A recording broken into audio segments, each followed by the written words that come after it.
नमस्कार, मैं प्रभाकर द्विवेदी। आप देख रहे हैं फास्ट न्यूज इंडिया।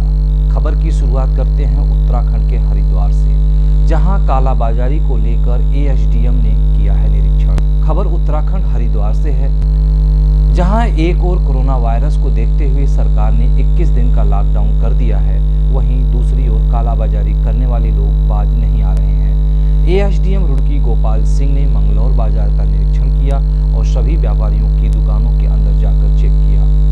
कोई कहीं पर कालाबाजारी तो नहीं कर रहा है। आपको बता दें कि लॉकडाउन के बाद ज्यादातर व्यापारियों ने अपने यहाँ खाने पीने की चीजों का स्टॉक जमा कर लिया है और जो बेच रहे हैं वह बहुत ज्यादा दामों में बेच रहे हैं। और साथ ही सभी व्यापारियों को हिदायत भी दिया कि कोई भी व्यापारी स्टॉक जमा ना करे और कालाबाजारी बिल्कुल भी ना करे। अगर ऐसा पाया गया तो उसके खिलाफ मुकदमा दर्ज होगा, जिसका खामियाजा सभी व्यापारियों को भुगतना होगा। देखिए मंगलौर से कुंवर सेन सागर की रिपोर्ट। मंगलौर का जो निरीक्षण है हम इसलिए भी कर रहे हैं क्योंकि ये सुनने में आ रहा है, देखने में तो अभी तक नहीं आया है, सुनने में आ रहा है कि जमाखोरी हो रही है, ओवर रेटिंग चल रही है। तो हम लोग उसी का निरीक्षण कर रहे हैं कि कहीं जमाखोरी तो नहीं हो रही है, ओवर रेटिंग तो नहीं हो रही है। तो देखने में ये आया है, लोगों से भी पूछा जा रहा है। तो जो हमको अभी तक जो लोगों के माध्यम से पता लगा है और खुद मेरे निरीक्षण से पता लगाया है, उसमें देखने में आया है कि ना तो ओवर रेटिंग हो रही है और हमारे पास पर्याप्त सामान है, किसी चीज़ की कोई कमी नहीं है और रोज़ आपूर्ति होती रहेगी। ये मैं लोगों से अपील करना चाहता हूँ कि वो पैनिक ना हो, वो ये ना समझे कि आपूर्ति नहीं होगी। आप लोगों से अपील मेरी ये है कि आपूर्ति रोज़ होगी और अनावश्यक जमाखोरी घरों में ना करें। अगली खबर यूपी के प्रयागराज जिले से है, जहां क्षेत्र के संभ्रांत नागरिक ने कोरोना पर रखा अपना विचार। यूपी के प्रयागराज जिले के थाना 12 के अंतर्गत पटेल नगर के निवासी धनंजय सिंह, पूर्व प्रधानाचार्य शिवाजी इंटर कॉलेज पटेल नगर ने कोरोना वायरस के संक्रमण एवं लॉकडाउन को लेकर अपने विचार रखा, जिसमें उन्होंने लॉकडाउन के दौरान प्रशासन की कड़ाई के साथ ही आम जनमानस के बीच में आत्मीय व्यवहार करने की सलाह दी और बताया कि इससे 21 दिन का किया गया लॉकडाउन सुचारू रूप से बीत जाएगा और लोगों में भय के साथ भगदड़ भी नहीं मचेगी। देखें 12 से राजेश कुमार की रिपोर्ट। जो कोरोना महामारी चल रही है, आप प्रिंसिपल भी रहे इंटर कॉलेज के, गणमान्य व्यक्ति हैं क्षेत्र के, तो कोरोना वायरस के बारे में ग्रामीण क्षेत्र से क्या लोगों के विचार आ रहा है, क्या डर है उनके अंदर और क्या उपाय है घरेलू, क्या ऐसी कुछ अनुभव साझा करें आप? देखिए, डरे हुए तो हर नागरिक हैं, चाहे गांव के हों चाहे शहर के हों। मरने से सब डरता है, इसलिए डरे हुए हैं। जो प्रधानमंत्री जी ने 21 दिन का लॉकडाउन लागू किया है, उससे लाभ होता दिख रहा है, लेकिन ग्रामीण अंचल के लोग समस्या से ग्रसित हो रहे हैं। जो सरकारी व्यवस्था है वो शहर वालों को के लिए तो ज़्यादा व्यवस्था हो रही है, ग्रामीण अंचल में हमको कोई सहायता सरकारी मिलती दिख नहीं रही है। क्योंकि गांव के जो गरीब तबके के लोग हैं, न गांव में काम है, न शहर काम करने जा पा रहे हैं, न सरकारी सहायता उनके पास पहुंच रही है, न सबका खाता नंबर ही है सरकार के पास कि 1000 रुपया पहुंचेगा। तमाम तो ऐसे भी हैं जिनका राशन कार्ड भी नहीं बना है, वो बेचारे कैसे बसर करते होंगे ये ईश्वर मालिक है। और वो किसी तरह से अपना भूखे या एक मीटिंग भोजन करके अपना बसर कर रहे हैं, ये समस्या है। यद्यपि वो भी लड़ रहे हैं इस कोरोना को भगाने के लिए, कोरोना को समाप्त करने के लिए, वो भी समाज के साथ लड़ाई लड़ रहे हैं, अपनी भूख को किसी तरह से समेटे हुए जी रहे हैं कि एक दिन ये दुख दूर होगा, ये समस्या दूर होगी और इससे हम जनता निजात पाएंगे और तब हमें सुख की प्राप्ति होगी। ये सोच करके वो जीवन बसर कर रहे हैं। यद्यपि किसी तरह गांव के लोग जिनके पास वो जाते हैं मदद के लिए, मदद के रूप में या कर्ज के रूप में उनकी मदद करते हैं लोग, उनको भोजन सामग्री उपलब्ध कराते हैं, खाद्य सामग्री उपलब्ध कराते हैं। यद्यपि प्रशासन की तरफ से सख्ती है, लोग बाजार तक जाने में दिक्कत महसूस कर रहे हैं। पुलिस वाले रास्ते में कभी कभी डंडेबाजी भी करते हैं। हालांकि कड़ाई से लागू ना करेंगे तो प्रधानमंत्री जी की योजना लागू ना हो पाएगी। हम इसको ज़्यादा अनुचित नहीं मानते, लेकिन जिनका जरूरी हो उनको जाने देना चाहिए, जो कि प्रशासन की मंशा भी है। तो मैं चाहूँगा कि थोड़ा अपने अधिकारियों को, अपने इन कर्मचारियों को जो रास्ते में मिलते हैं, रोकते हैं, उनको और सख्ती से निर्देश दें कि ज़रूरतमंदों को न रोका जाए और उनकी बात सुनी जाए। अगर कोई कोरोना या कोई बाहरी आदमी गांव में आता है और एसडीएम साहब से या थाने यसो से उसकी सूचना देता है तो उनको उसकी जांच करवाने की व्यवस्था करनी चाहिए। मेरी समझ से मेरे गांव में 3-4 केस आए। मैं पटेल नगर थाना 12 प्रयागराज का निवासी हूँ। मेरे गांव में 3-4 लोग आए। मैंने यसो साहब को फ़ोन किया। यसो साहब ने कहा प्रिंसिपल साहब क्या क्या करें, बड़ी भाग दौड़ है, लेकिन हम आपके यहाँ जवान भेजेंगे ताकि उनकी जांच हो। फिर उन्होंने एक नंबर दिया, 1075 नंबर दिया। मैंने उनको फ़ोन किया तो उन्होंने कहा कि हम क्या कर सकते हैं बताइए। हमने कहा साधन भेज दीजिए, उन मरीजों की जांच इलाहाबाद में हो जाए, चूँकि प्राइवेट साधन जा नहीं पा रहे हैं। तो उन्होंने कहा किसको किसको साधन दे पाएंगे। हमने कहा हमने सूचना दी, आप सूचित तो हो गए, हमारे मोबाइल में दर्ज है, सूचना आपके मोबाइल में दर्ज है। अब आप ना कहिएगा कि शिकायत नहीं हुई, नहीं बताया गया। तो उन्होंने कहा ठीक है, आपका नोट कर रहे हैं, सूचना आगे भेजेंगे। तो इस तरह की स्थिति है। कुछ और सख्ती बरती जाए ताकि गांव में आने वाले बाहरी लोगों की जांच हो सके, तभी ये बंद होगा, रुकेगा।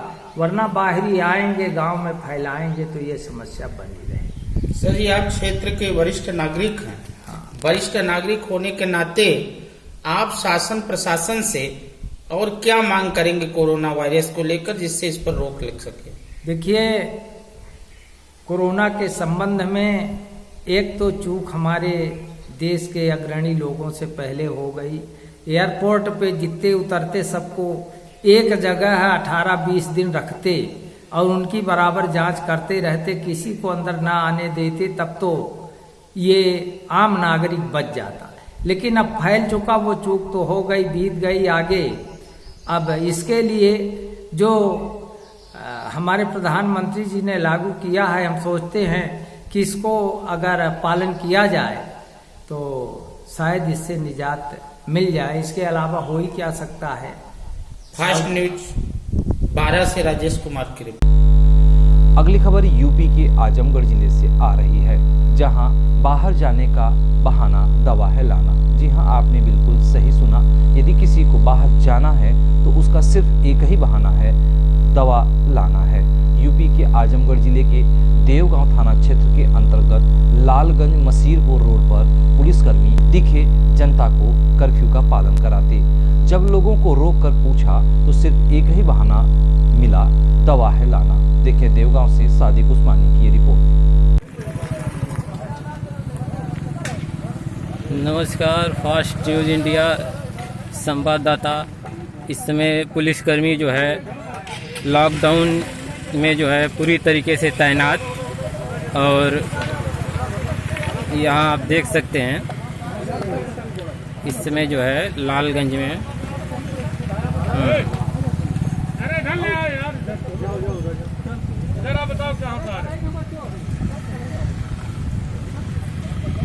कहाँ से आ रहे हो जी? क्या नाम है आपका? मेरा नाम संदीप गुप्ता। कहाँ से आ रहे हो? सोफीपुर से। तुमको मालूम है लॉकडाउन हुआ तो क्यों टहल रहे हो वहाँ? नहीं था, दवाई आने जा दवाई आने जा रहे हो? हाँ, अच्छा। ये झोला वाला लेके यही का।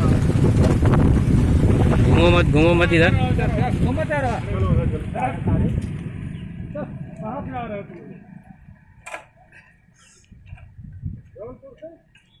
सर मेरा घर सोफीपुर है सर। अब वक्त हो चुका है एक छोटे से ब्रेक का, कहीं मत जाइएगा, जल्द हाजिर होंगे ब्रेक के बाद।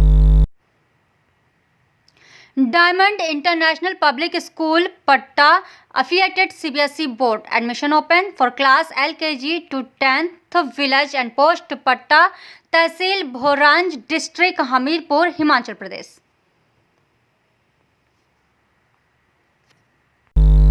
ब्रेक के बाद आप सभी का पुनः फास्ट न्यूज इंडिया में स्वागत है और खबर की शुरुआत करते हैं यूपी के बरेली जिले से। वरिष्ठ नेता ने गरीब असहायों के सहयोग का उठाया है बीड़ा। जी हां, यूपी के बरेली में कोरोना वायरस को लेकर देश में चल रहे लॉकडाउन पर इंजीनियर अनीस अहमद ने सराहनीय कार्य करते हुए गरीब और असहाय लोगों के राशन बांटने का बड़ी तादाद में इंतजाम किया है। इंजीनियर अनीस अहमद ने कहा कि कोरोना वायरस को लेकर सरकार ने लॉकडाउन करने का जो कदम उठाया है वो अच्छा है। इस बीमारी का इलाज भी सोशल डिस्टेंस ही है, लेकिन अचानक लॉकडाउन होने से रोज के कमाने खाने वाले गरीब मजदूरों के लिए बड़ी चुनौती बन गया है।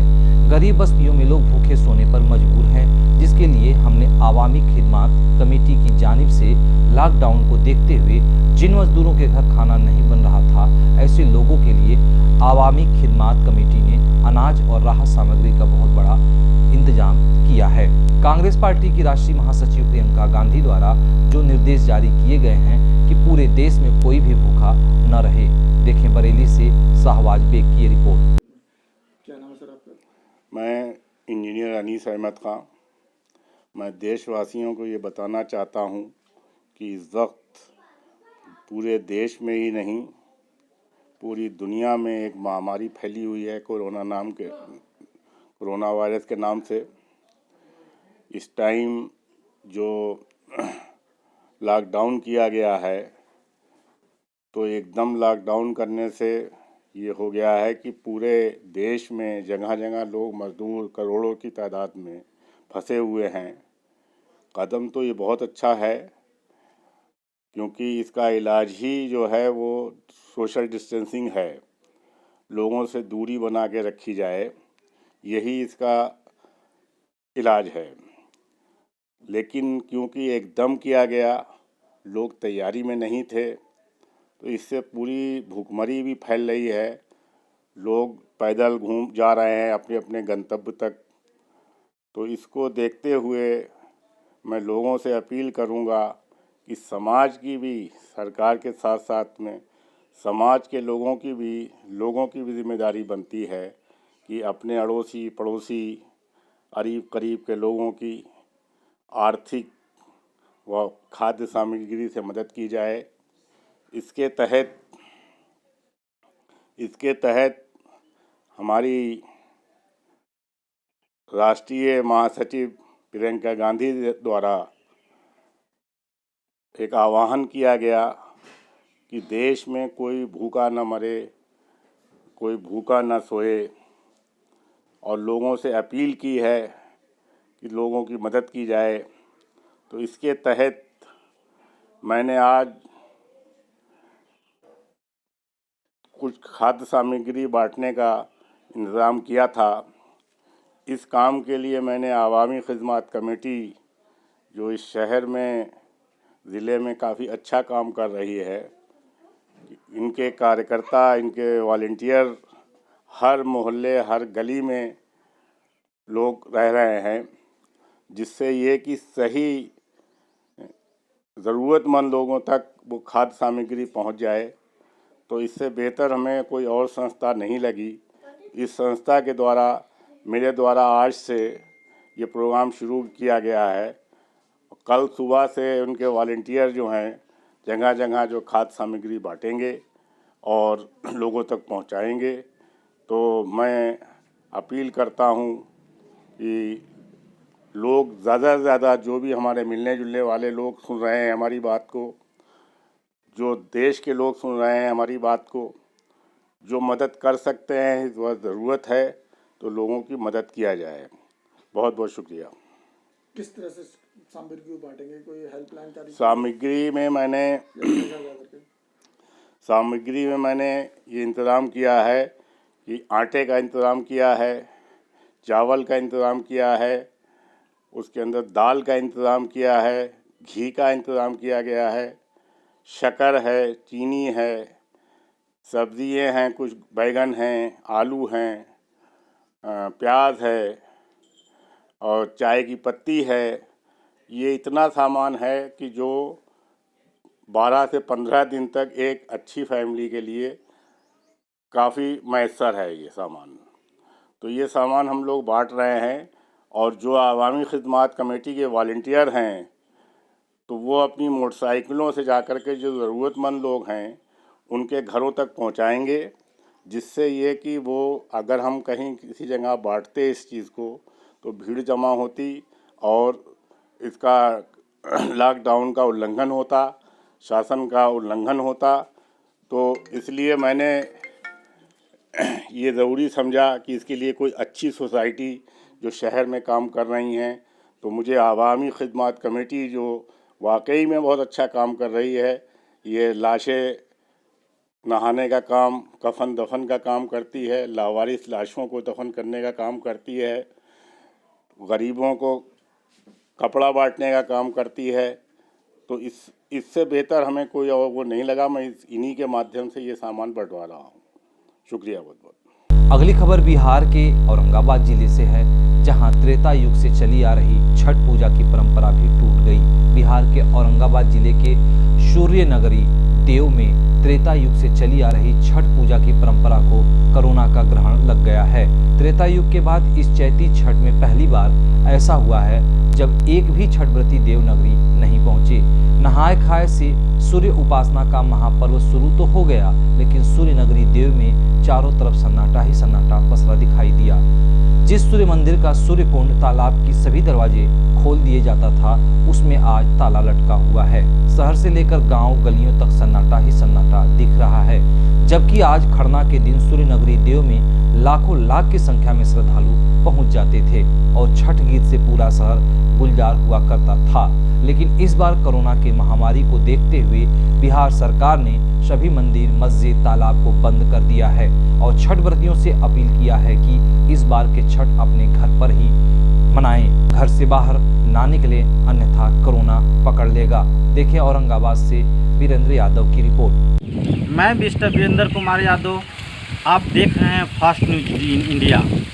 मैं इस वक्त औरंगाबाद जिला के देव प्रखंड के सूर्य नगरी देव सूर्य कुंड तालाब पर मैं खड़ा हूँ। इस तालाब को पुष्प निवारण तालाब के नाम से जाना जाता है, लेकिन देव में गुलजार रहने वाली सूर्य नगरी पर लग गया कोरोना का कहर। चारों तरफ सन्नाटा ही सन्नाटा। त्रेता युग के बाद चैती छठ में पहली बार ऐसा हुआ, एक भी छठ व्रती नहीं पहुँचे, जबकि नहाए खाए के साथ साथ आज खरना है। खरना में लाखों लाख की संख्या में सूर्य नगरी इस सूर्यकुंड तालाब पर आते हैं और स्नान करते हैं। लेकिन इस बार कोरोना के महामारी को देखते हुए श्रद्धालुओं ने छठ व्रत अपना घर पर ही कर करके और माँ छठी मैया से आराधना की। आइए मैं आपका दिखाता हूँ सूर्य नगरी देव का सूर्य मंदिर और देव सूर्य कुंड तालाब का नज़ारा, जो सन्नाटा ही सन्नाटा है। इस बुलेटिन में खबरें यहीं तक। मिलेंगे कुछ खास खबरों संग जल्द एक नए बुलेटिन में। तब तक के लिए हमें दें इजाजत और आप बने रहें फास्ट न्यूज इंडिया संग, क्योंकि यहाँ होती है हर खबर पर नजर। यदि आप चैनल को फेसबुक, यूट्यूब, ट्विटर या अन्य किसी सोशल साइट पर देख रहे हैं तो सब्सक्राइब, लाइक, कमेंट और शेयर करना ना भूलें। यदि आपके आसपास किसी भी प्रकार की कोई घटना, दुर्घटना, कार्यक्रम हो तो तुरंत हमारे क्षेत्रीय संवाददाता से